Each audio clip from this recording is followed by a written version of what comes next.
Құрметті тыңдаушылар, мен бүгін пластикалық кешіріңіздер ыстықта көлемдік штамптау пәні бойынша дәрістерімді бастайын деп отырмын. Бірінші дәріс штамптау түрлері, көлемді штамптау түрлері, ашық және жабық штамптау, штамптаудың артықшылығы мен кемшілігі. Кейде мен өз дәрісімді осы жазба бойынша өткізбеймін, көбінесе де өзім ойым бойынша, өзім жоспарым бойынша қосам. Бірақ сіздерге айтып кететін бір жай, осы мәліметтер Платонус бағдарламасына жіберілген, және сіз сол жерде толық осы материалдарын танысып, жеке арнайы дәптер бастап, соған конспектлейсіздер. Мен тек қана осы дәрістерді басты жерлеріне тоқтап кетіп отырам. Міне бүгін мен бірінші дәрісімді бастадым. Штамптау түрлері. Штамптау түрлері еркін соғу түрлерінің айырмашылығын тоқтап кетейік. Сіздерде тағы да арнайы еркін соғу технологиясы пәні болу керек. Мен осы екі үрдіс арасындағы айырмашылығын тоқтап кеттім деп тұр. Еркін соғуда екі жазықтық плита арасында денені екі соққан кезде дене горизонтальды бағыт, дегенде вертикальды бағытында екі тоқпақ плита немесе байок әсер етіп, оны деформацияланса, отырғызса мысалы, ол бүйір беттер еркін ағады. Сондықтан да атауы да еркін соғу деп атайды. Ал көлемді штамптауда осы соғу, оның ішіне отырғызу операция айырмашылығы барлық үш өстер бойында пішін өзгеру қамтамасыз етіледі. Немесе бүйір беті еркін ақпайды. Оны ағуын штамптың қабырғасы шектеулейді. Ол үшін міне мәліметті келтірген арнайы аспаптар қолданады. Екі немесе одан көп бөліктерінен тұратын және бір-бірімен олар қиылысады. Осы штампталатын ұсталық бұйымның пішініне сәйкес және арнайы көлем арнасы құрайды. Осы арнайы мамандандырылған аспапты штамп деп аталады. Ең басты айырмашылығы еркін соғудан. Сонымен анықталған ұсталық бұйымдар үшін штамптар қолданады. Және осы штампталатын айтып кету керек бұйымдардың номенклатурасы, шығарылатын өнімде түрлері. Неғұрлым көп болса, соғұрлым талап ететін штамптар саны көп болады. Бұл енді кемшілігі деуге болады. Өйткені еркін соғуда бір аспап пен, ол жерде аспап ретінде екі тоқпақ, екі плита жазық әртүрлі бұйымдар жасаса, мына жерде назар аударың соңғысында штампталатын бұйымдар номенклатурасы емес, шығарылатын бұйымдар түрі көп болса, соғұрлым талап етті штамптар саны көп болады.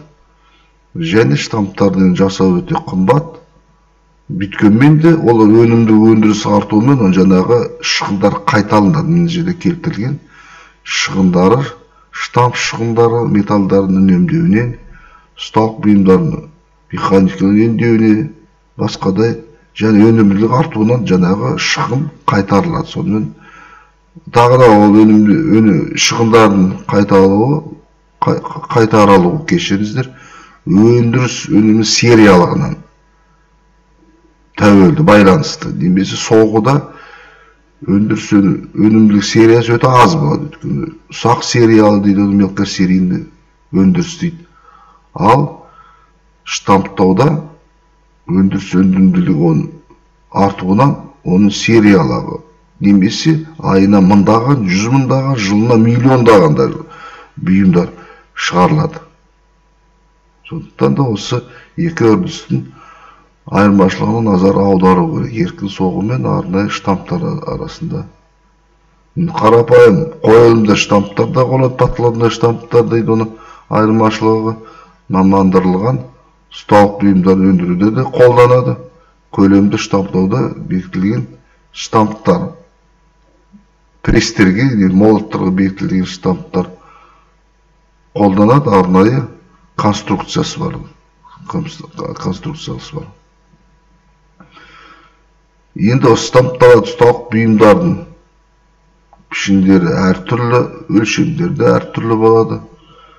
Түрлерді бірнеше түрлері, және оған сәйкес әртүрлі штамптар мен жабдықтарды пайдаланады. Көбінесе мына жерде келтірілген, мен мысалы қысқаша тоқтап кетейік, сіздер арнайы өзіндік жұмыста тоқтап кетесіздер. Мына ірі молаттар дейді, құламал бөлігінің салмағы 25 тонна, тағы да басқадай жабдықтар қолданады. 630 кешіресіз 25 килограмм аралығында шабатсыз молоттар қолданады. Молоттарда ең басты параметр ол энергия, соғу энергиясы негізделген молот. Егер престерде номиналды күшіне негізделсе, деформация, денен деформация, молотта айтып кетуге ол соғу энергиясын. Және басқадай жабдықтарды қолданады, фрикционды престер дейді, гидравликалы престер дейді. Міне оларды біз өздеріңіз мына осы материалдардан платонымызға таныса аласыздар. Танысқанда бұрын конспектлеу керек, ол міндетті түрде өз арнайы дәптерлеріңізде, оны біз өзіндік практикалық басқада жұмыстарда біз оны талқылаймыз. Онымен қоса мен қараңыздар, назар аударып кетіңіздер, Есенгелдерінде номинальды күші 750 меганьютон престерін қолданады, 750 меганьютон престерін. Және жоғарғы жылдамды молоттар, гидровинтті, гидробұрандалы және тағы да басқа. Енді көлемдік штамптаудың технология үрдісі мен мына жерде оқымай-ақ келесі бірінші суретті тоқтап кетейін. Мінекей. Ашық штампта ұсталық бұйымдарды ыстықтай штампта технология процесс жалпы сұлбасы. Мінекей қоймада сортты прокаттар сорт таптау цехтардан келеді, және олар бір сынамасы зертханаға жіберіледі, қасиеттерін зерттеу үшін механикалық, басқа да микро талдау жүргізу үшін. Және осы сортты прокат диаметрі 50 мм, 30 мм-ден бастап, қазір біз тоқтап кетеміз, 200 мм-ге дейін, одан да көп, әртүрлі. Осы ұзындығы сортты прокаттың 6, 9, 12 метрге дейін болады. Арнайы пресс-ножница дейді. Қайшыларда кесіледі міне. Талап етілетін ұзындығына. Пештерде, қыздыру пештерде қыздырылып, міне штамптау, ыстықтай штамптау пресіне беріледі. Ыстықтай штампталған соң бір өту немесе 2 соғудан ба, 3 соғудан кейін ол түйдектерін заусенец дейді. Абылай кесу престеріне беріледі, ондағы артық. Біз оны тоқтап кетеміз, ол жеке мәселе. Түйдек, заусенец, абылай не екен кесіледі, паковка жаңағы ыстықтай штамптауда штамповка термиялы өңдеуді өтеді. Термиялы өңдеуді өтіп, міне техникалық бақылауға түседі. Одан кейін тазартылып, қақтардан басқадай қақтардан тазартылып, тағы да ақтық өңдеу пресінен уже дайын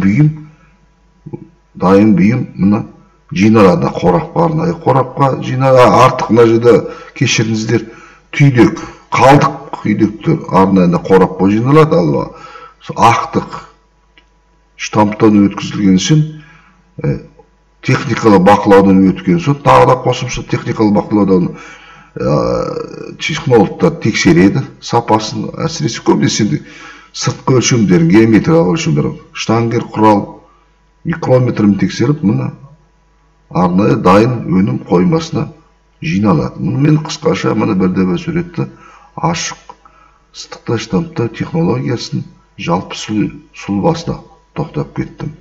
Bizді енді штамптау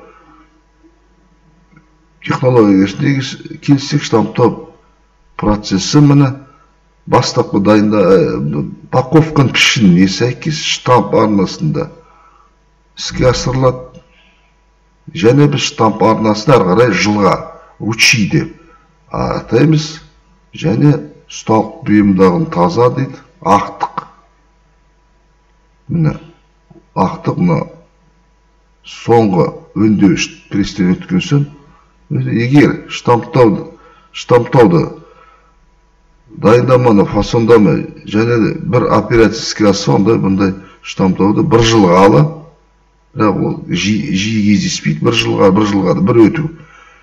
Көбінесе штамптауды көп жылға да іске асырылады.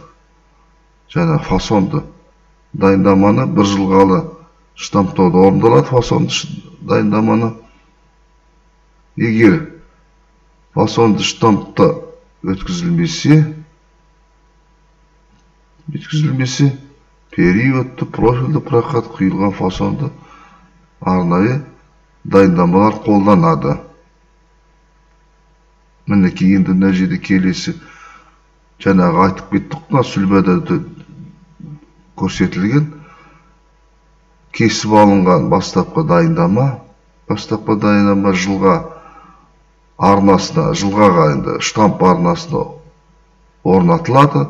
Оны енді қазір заманауи технология болса автоматтар онда немесе арнайы ұста кузнецтер клешпен орнатады. Және одан ұсталық бұйымды алу үшін штамптар бір немесе екі ажырау жазықтармен қамтылған. Ажырау жазықтығы екі штамптың арасындағы қиылысатын жазықтығы.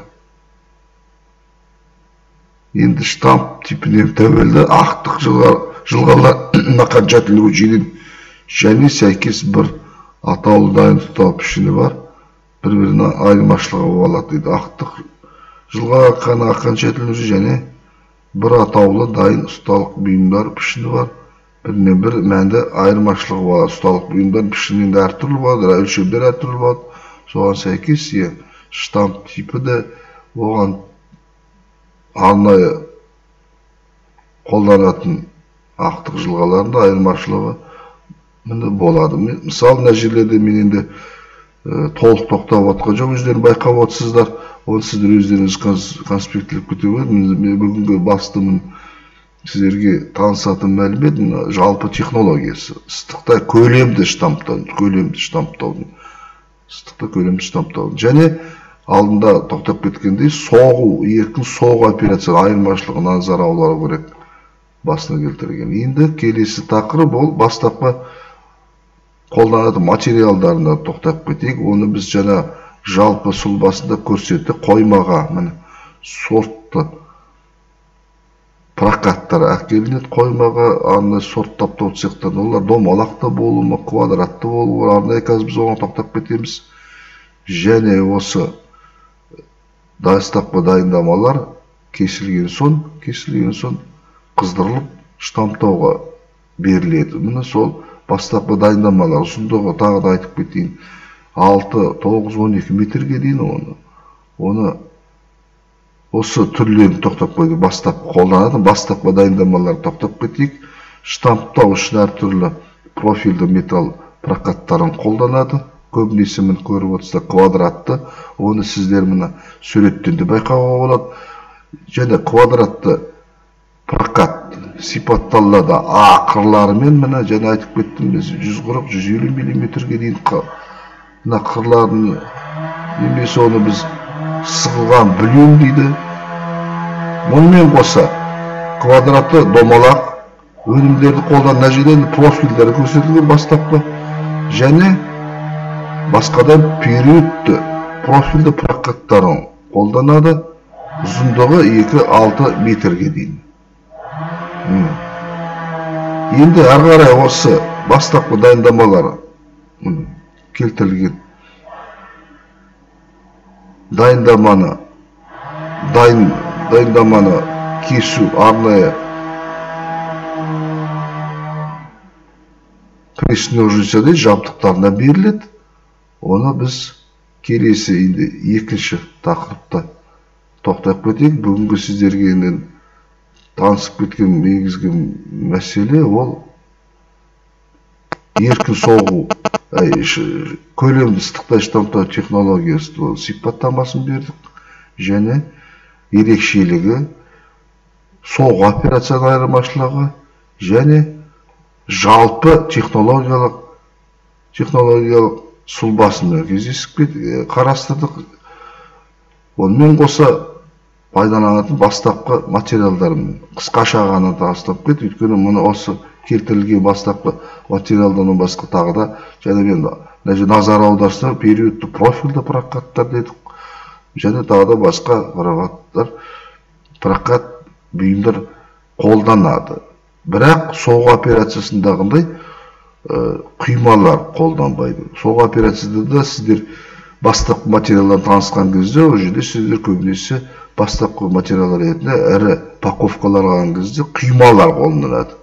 Ал ыстықтай штамптау, көлемді штамптау технологиясында көбінесе міне сортты прокаттар қолданады. Міне осымен біз кешіңізде бірінші дәрісті аяқтап отырмыз. Келесі жаңағы осы тақырыбымыз келесі осы бастапқы дайындамаларын дайындау, көлемді ыстықтай штамптауға ол екінші тақырып деп санаймыз. Осымен бірінші тақырыпты мен сіздермен аяқтаймын.